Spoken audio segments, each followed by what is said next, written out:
Enthusiasm. It's not a feeling, it's a discipline. Enthusiasm catches up with your face and your body. Enthusiasm makes you do anything, and you don't care. You see, I think sometimes in the UK, our problem in worship is this, and in Christian life, is that we're so conscious about what other people think. We forgot that our life was not meant to impress other people. Our life was for the audience of one.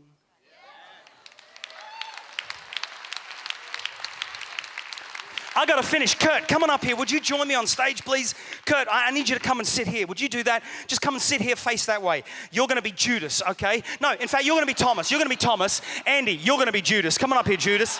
I need you to sit there. Would you sit there and face that way? So we have Thomas. That's perfect. And we have Judas. Come on, mate, quickly. I've only got 4 seconds left. Sit on the floor there. You Irishman. Face that way, you hooligan. That's exactly right. And I need two more. Yeah, you two brothers here. The man with the awesome beard and the guy with the metro haircut. That's awesome, man. You're great. Guys, would you come and sit behind like you're in a bus? How you going? It's good to see you, man. Okay, so here we have Thomas here. Thomas, and we have Judas, and we have Andrew, and we have Fred. We don't know why Fred's in the boat, but there he is. In John chapter 14, the disciples are in a boat, and they're in a boat in the storm. So this is amateur dramatics right now. Could you just move around like you're in a boat in a storm? In a storm. Exactly. They're in a storm. That's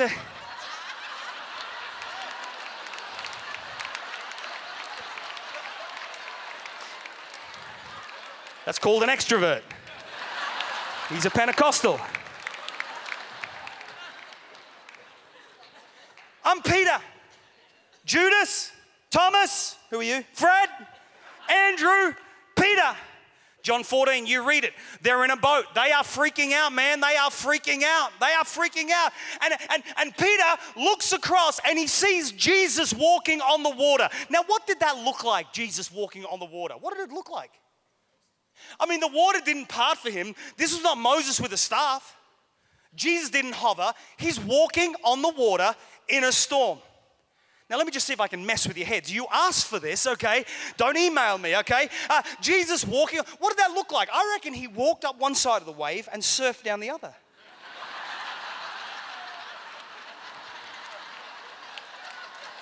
And Peter stands up and he says, hey, Jesus, if that's you, tell me to come. At which point, I'd love to think, wouldn't it be amazing if Jesus would have said, no, Peter, don't be so dumb. But in the wind and the rain and the waves, Peter says, what? You want me to come? And the Bible says that Peter, he goes like this onto the water. And here we have Judas going, man, if this works, we can sell tickets, we can make money. Thomas is going, I doubt it. Andrew, the encourager, you can do it. And we don't even know why Fred's in the boat. He's just coming along for the adventure. Peter walks on water towards Jesus. What did that look like? Walking up one side. And then Peter thought to himself, like you and I do in praise, in worship, when we're going a little bit crazy, jumping, clapping, whistling, shouting, we begin to look at our surroundings. I wonder what they think. I've never been here before. And he starts to sink. Jesus comes up to him. Did you notice what happens? What happens when Jesus comes up to him? He pulls him up again. Then what do they do, folks? Before they get back in the boat, they have a conversation. Where are they?